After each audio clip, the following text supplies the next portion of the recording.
Welcome back to another episode of Clarity from Chaos. I'm your host, Dave Campbell.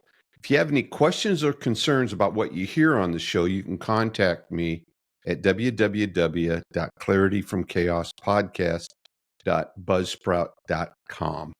We are incredibly pleased to have on our show Mr. Lawrence DeMarco, who's the executive manager of the International Council for Men and Boys and a partner in the law firm of DeMarco and DeMarco. Welcome to the show. Thank you for having me. I'm pleased to be here as well. The stuff about the International Council of Men and Boys I found just absolutely fascinating, because I guess my big question, Lawrence, was the war on men that has been propagated now since since the mid 60s, right? I mean, they've taken men and they've done everything they can except eliminate us from the planet.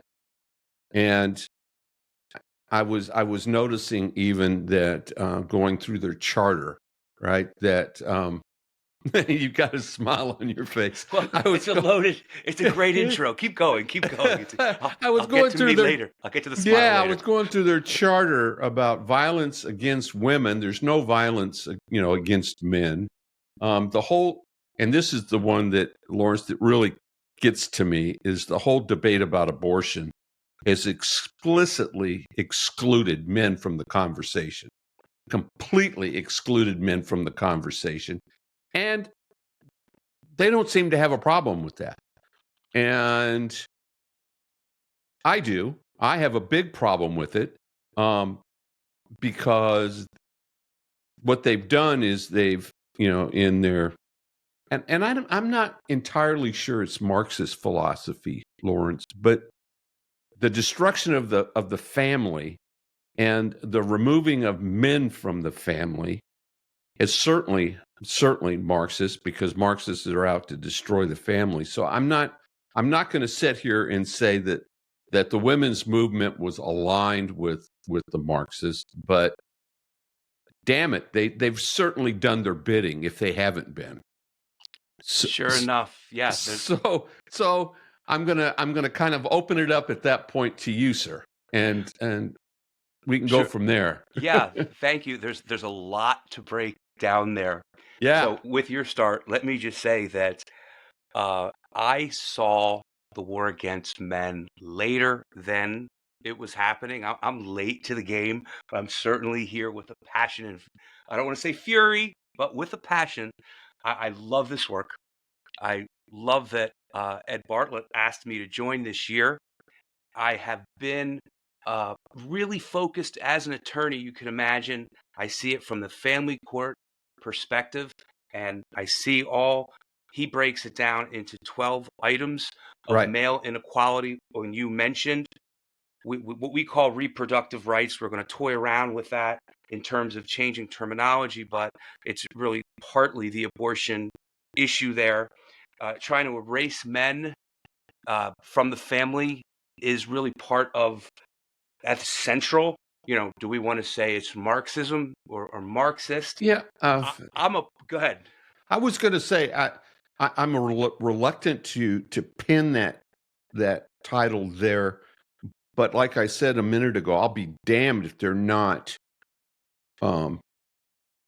providing a pathway. Sure, the for movement that does ideology. You're the same way I am. I don't like to point out the negative in anything. I try to be inclusive, and I try to see the good of both sides and both movements. I see, Dave, is an overcorrection. I see that women did need, society change, and there was a need at times to have protection from abuse orders, to let women vote, to let women in the workplace and make the same amount. So much of that movement was positive, and I like to think the better of people and see that positive. But the problem is when people have power and they hold on to it, and let's just say temporarily men did have some degree of power, so that there's an overcorrection, and women went so far the other direction that you were trying to change the narrative of the question that when you think gender equality, you can't just think one gender anymore or No, one sex. You have to think of both, because what advocacy is about is lifting the weak, or lifting all, a rising tide right, that lifts all boats. It's not a zero-sum game. So right. that's what I focus on. Well, I was going to say, yeah, there was up until the suffragist movement, men primarily owned property, and that was kind of the moniker about everything. Um, but I think the other piece, Lawrence, is the propaganda, and I will say this: the propaganda and manipulation and the destruction of the whole concept of a housewife, and in conjunction with an economy that is driven, and this is from not propaganda, but uh, yeah, just marketing, of driven, a two-income household, right? Because they've convinced everybody that you've got to have this and you've got to have that. So both mom and dad are working, and the kids get offloaded to the daycare, or they get offloaded to a sitter, or they get offloaded in most cases to school as a um, babysitting scenario. And I think part of that is all part and parcel to it as well. Um, Sure, I see two things going on there. I see the destruction of the family, that the fact that you have the latchkey kids, that you right. have the me generation that was, I guess, gosh, I want to say the Gen X's, which is my generation, but you have the shift from the family values of the 1950s and Leave It to Beaver, and that type of paradigm of wholesome and religion being center of the household and whatnot. And then the economy changed to a degree where, for a middle class family, you have a shrinking middle class, but you do need that dual income household. And I do try to be sympathetic and understanding of that. Women really had it hard when women were expected to also to work and do so much of the Sure. housekeeping. So Sure. I try to be able to Right. speak in both circles and understand that. But what is we're really taking a beating as society is the destruction of the family, and that the divorce rate is skyrocketing, and that personally people don't know how to stay married and don't know how to get along with the other gender, the other sex, while they're trying to have a loving, fulfilled relationship, which leads to all the butchering in family court, Yeah. which is another topic. Well, and I'll bring up just a recent thing with the field goal kicker from the Chiefs, Buckner, um, who had hit that commencement address that he talked about, women being housewives, Yep. and the absolute apoplexy from social media over, my God, women are supposed to stay home and they're supposed to raise their children and stuff. And so I think what he hit was a very raw nerve there, and people um, tried to sweep it away or get rid of it or whatever. But I think that's real. Um, so I think that's all part of it. So let's talk about the twelve areas of and I don't think this is just the only areas, but I think this is the 12 that the council has talked about specifically, right? Yes. So Listing let's them real fast, and then you can follow up with a question. But we sure, broke them down to education, and this is not in order. I'm going to just give the laundry list of sure, the shopping list: education, health. We have boys, which we call the boy crisis. That really is two things. It's kind of an umbrella that deals with father absence, but also things like child labor. Boys are more victims of child labor, hazardous work, child right, soldiers, uh, and extortion victims, and victims of malnutrition. 4, false allegations. 5, victims of violence. 6, they have a disadvantage in uh, parenting in the court system. 7, criminal system. They're more Yep. severely punished for the same crimes. 8, partner abuse. Hey, like only men can be disadvantaged when there's anything physical going on. 9, homelessness. They're more victims of homelessness. 10, they're more likely to get hurt or die at work. 11, you addressed reproductive rights. And 12, media bias.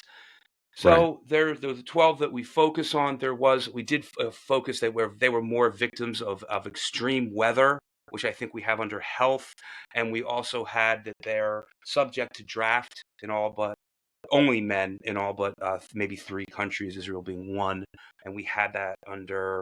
I actually Right. don't remember, but it's subset of something else there. But so those are the general 12, and there's a lot under a lot of them. Like for instance, health. They're 5 years. They live 5 years shorter. They're more victims of suicide, 4 to 5 times more, depending upon the age, and mental health and suicide, and they live 5 years shorter. So Sure. that's a big one. But to you, Well,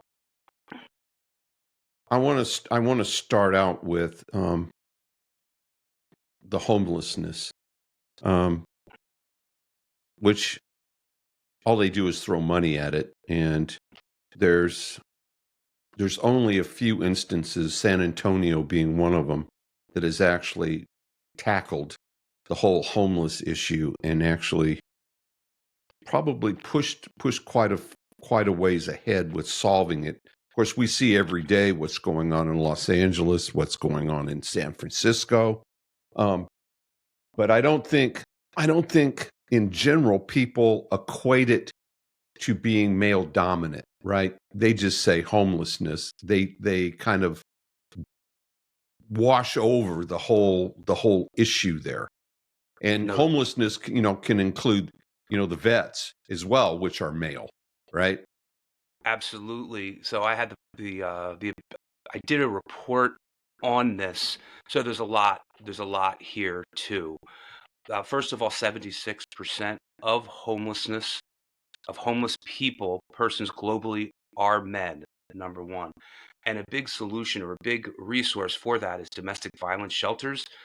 They Right. do take the ones for women do take women, whether you've been a victim of domestic violence or not, so that you have 2,000 of these shelters for women, because they figure any woman fleeing for whatever reason, it doesn't matter why they're fleeing, they're going to make those available. But yet, oh, and if they're going to do a unigender homelessness shelter, the community objects to one for men, but you can get through one for women. So you have Mhm. a vast majority of the resources are for women and families, or women and children, women who have children, but an out of custody male lives out of his car. Yeah, and I'm just wondering, and the thought just kind of occurred to me, Lawrence, that is it the whole masculine thing that they feel like, and I know this goes to um, you know domestic violence, because men are just as attacked in domestic violence as women are. It just goes unreported because of the whole masculine thing about a man being beat up by a woman, so to speak. Well, what you're saying is based upon data, research, than the statistics. But no, of Right. course, that's not the narrative. Most Right. people don't understand. They have been through movies, through television, through the media, through and the media, of course, is everything from newspapers, from ads to anything, and from look, a 60, 70-year public relations campaign by battered women to change to make the narrative that they put a law in place to protect victims of domestic violence, and they call it the Violence Against Women Act. They Right. completely leave men out of the discussion when one gender isn't better than the other by your birth or by your role. You're not a good person, you're not a bad person. It's the decisions that you make.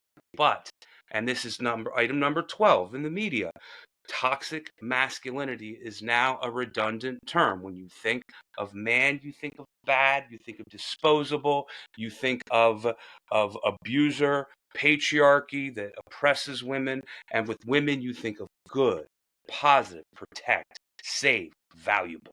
So you're aware of the statistics, but that's not what the media narrative is because of a public relations campaign. Right. And that spurs another question. And that's in this political environment where there's a certain political party going after men. And I find it ironic that they're going after men. They're trying to reframe masculinity, right? They have somebody out there that can't load a shotgun that's going pheasant hunting and so on and so forth. And so they're going after men, and they can't figure out with Trump. And all you have to do with Trump is understand that he's grasped the concept of the forgotten man and forgotten woman, and he's brought them to the forefront, right? He's not just throwing bread over the wall and expecting them to stay quiet and continue to pull the wagon. He's actually recognized the people that are pulling the wagon, right? Absolutely. Trump was a genius. In 2015, I have the world of respect for him as a campaigner, the way he marched through that 2015 primary with such an understanding of messaging Yep. and that group. And my recollection is it wasn't gender focused then. This year, it's more gender focused. And I Right. do think both parties, I think the Democrats were late to the game. Both parties did court men, and um, and so Trump has always been there. So it's really not new. He may have Right. done it Right. quieter. Yeah. Trump knew to do it in the Right. beginning, and the reason why is because and I'm in a discussion group, David. This is one of my favorite things, and I just do it for fun, and I haven't been doing it as much. But it's a political discussion group where, because I live in the Philadelphia area, it's very liberal around there. So you have to be able to walk in both circles if you're going to have Right. a discussion. And in family court and just my own natural way, I have the conservative group. So I bring friends of both into discussions, and I Sure. see both sides. And what the Democrats would say is that they're for the underdog, just minority groups. They'll champion that, and they'll say they're the big-hearted party. They're the ones who care. And of course, you have the GOP messaging, which is family, which is fatherhood, the father who Right. protects the family.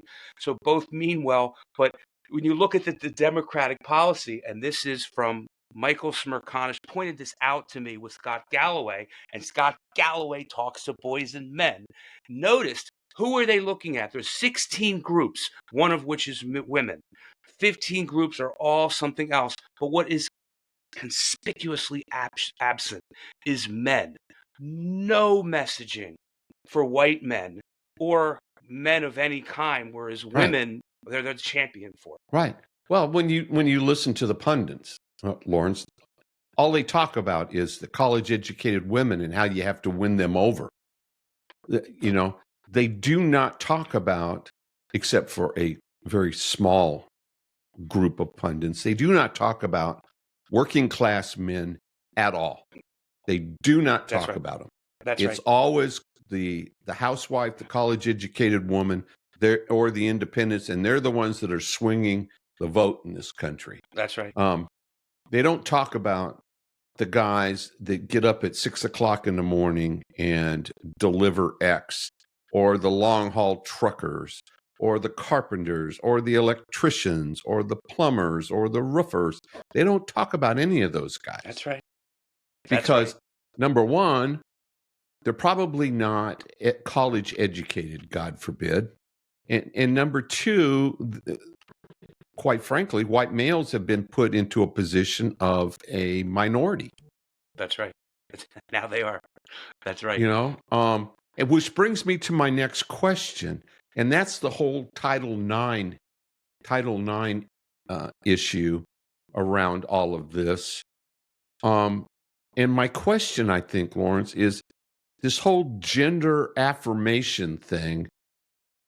When I read Title IX, I don't get the sense that the whole gender affirmation was even thought about when they wrote Title IX.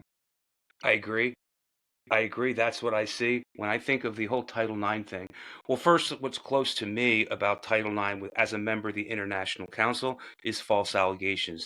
Within Title IX, our group SAVE is focusing on making sure there's due process in the education system in the college Right. campus. Talking about the gender agenda, but again, in terms of if we're talking left and right in politics, I think there was again an overreach. I look at this politically, Dave. I see that a Oh group, my. Yeah. the LGBTQ lobbying group, and a huge amount of money, really screamed the loudest and convinced people that their voting bloc was really going to sway the election, to where that they have this the lobbyist, or they have influence in terms of what manifested itself with the Title IX regs. And you have bleeding heart liberals who want to do the right thing, who mean well. And I believe what we have is such a huge overcorrection that's gone so far that the vast majority of people, when they see this on paper, look, none of the judges are allowing this to stand. There's a huge pushback. And I thought secretly, I don't think I'm right. I thought secretly that the administration was hoping they'd actually lose, but they had to do this politically. But I see overreach, and I hope this will self-correct, as I think this whole thing will, that even I'm working on. I believe we'll catch up here. But Well, I hope it does too. I think there's certain states out there that have gone well beyond, and California being one of them, have gone well beyond the normal logical point where they've tried, and I don't know if this is back in court or not, where they've tried to take parental rights away and give it to a minor as far as all of this goes. But to me, the whole thing just doesn't pass the smell test, Lawrence. It just doesn't. I hate to speak for others, but I think that I think a majority of the people feel the same way. And Right. right now, it's the extreme to where you can transition a child without the children's consent is really only going to be a short time when society wakes up. And my organization is a big proponent, and with Title IX, their Title IX group with the group SAVE, that they're really leading, really helping to organize the fight against the, as you would call it, the gender agenda. So we're active with that.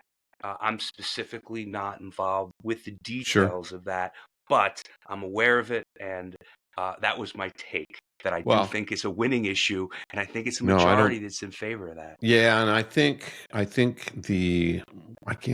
believe it was the Oregon volleyball team.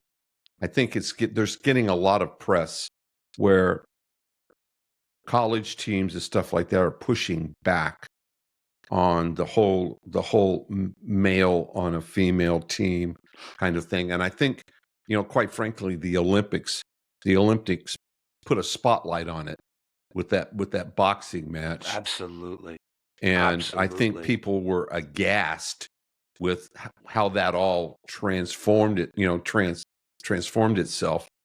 We did a So press release on that. It had exponentially more opens and reads and views than any other press release, by yeah, more than double.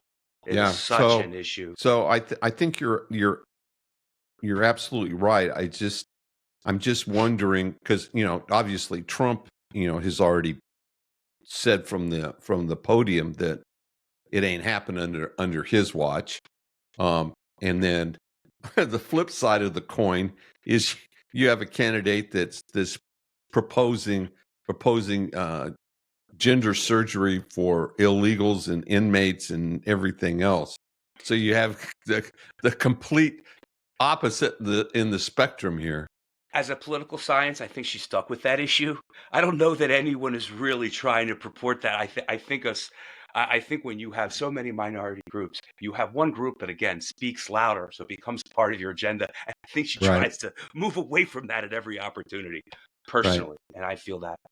Uh, and I say that with relatives who are gay. So I try not to go overboard with the issue. I see what you say, and I Well, think that this will work itself out, or I hope so. yeah, I would certainly, because I'm not proposing one thing or the other than we're talking about children in this particular instance.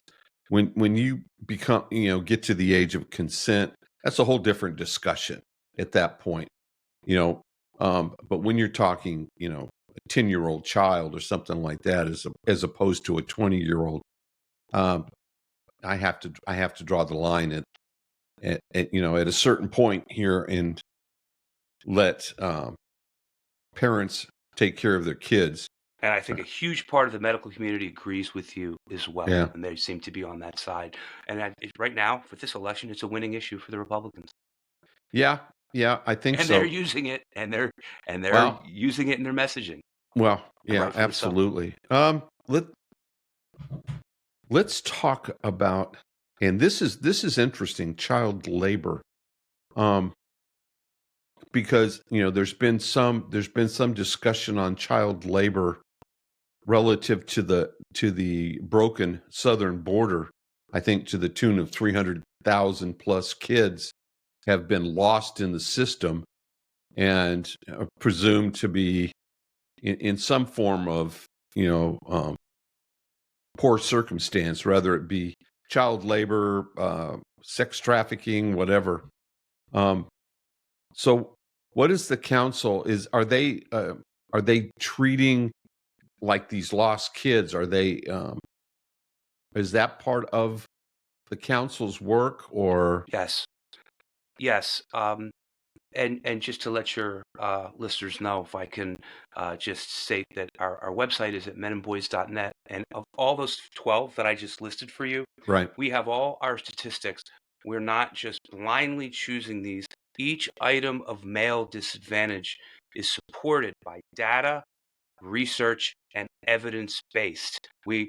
People say, "Oh, you're just crying," or are you really aren't women the oppressed, and is this really equal?" We are looking at these areas that are supported statistically and have been for a long time and are across the globe. This is not a United States.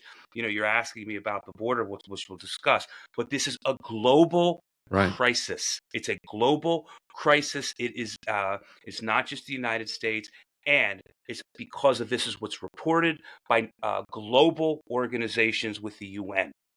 So that's I wanted to mention that. You can find it on menandboys.net. All those 12, you click through and you'll find each item. And I'm right now, as you ask, I'm going to our section on the child labor.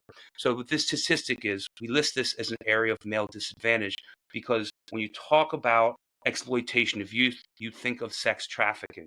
And Right. first, I want to say that boys are also victims of sex trafficking. Maybe not equal, but the narrative, the what's in the news is really just focused on women only, which means they have all the resources. And when a boy or a young man is sex trafficked, there's not resources for him because they're ignoring that. Politically and in the media, it's ignored. So there's no money put into it. So the boys who've been sex trafficking or are victims of child labor do not have a shelter or a place to go. So among all boys ages from 5 to 17, 11.2% are in child labor compared to 7.8 of girls. So this is horrific for both, but boys are disproportionately affected. And this is a statistic by the International Labor Organization. And child labor is more prevalent among boys than girls at every age. 5 to 11, it's 11% boys, 8.4% girls. 12 to 14, it's 11 point boys, 7.5% girls. And 15 to 7 is 12.2% boys and 6.8% girls. Wow. And what comes to mind immediately if not on this topic, is the children in Africa going after the rare earth metals and stuff like that, and the child labor that's going on in communist China, which probably from a statistic standpoint is probably even worse than what you've got, because I doubt if the data is coming out of there as accurate as it needs to be. Well, we do have some of it. And for hazardous work, which is directly what you're referring to, 79 million children are involved in work that directly endangers their health, safety, and moral development. 5.8% are boys and 3.6% are girls. Again, it's horrific for any gender. And Wow. as you can see, this is a dual gender thing. But so look, what we do as the council, we're trying to change the narrative and show that if you take enough statistics or you look at life is hard for both genders, but for people, just to hear gender equality for women and not gender equality, it's a human issue. It's a Yes. human issue. Yep. It's so we want people to think of both. We are not, Dave, I cannot emphasize enough. We are not trying to take money away from women, and we are not trying to take a focus away in any way. There's things like mandatory hijabs that women have to wear. They're sold into marriage, or they're not allowed to education in some countries, and rightfully so. There should be resources for that, and it's not enough, and that fight continues. But everything we're talking is supplementing that. It's not replacing. Thank you for Right. giving me that opportunity to say. No, no, no. It's absolutely, it absolutely needs to be said more and louder, because, like I said at the outset, when you go to some of these websites, and with the media, specifically the media, it's all one direction. There is no balance when they talk about this issue. Not at all. Not that I've heard. And quite frankly, you can't watch a commercial where men aren't described as some kind of moron, some kind of idiot, right? They depict fathers being stupid. The whole narrative around the male is is just horrible, actually. Sure. How funny the doofus father is. Ray Romano and everybody likes Raymond. Bundy in Right. Married with Children. The Yep. man has, just the goof, image that has Well, worked. yeah, you go back to All in the Family, you know? Archie Bunker. Yeah, go back to Sure. Archie Bunker. Yeah, Hmm. people focused on him, but what about the moron, right? The son-in-law, right? He was treated like an idiot, Yeah. right? Sure. And then the other thing, people think it's so funny for a man to be hurt, to be kicked in the groin. In Yeah. comedies, look how funny it is when a man is in severe pain.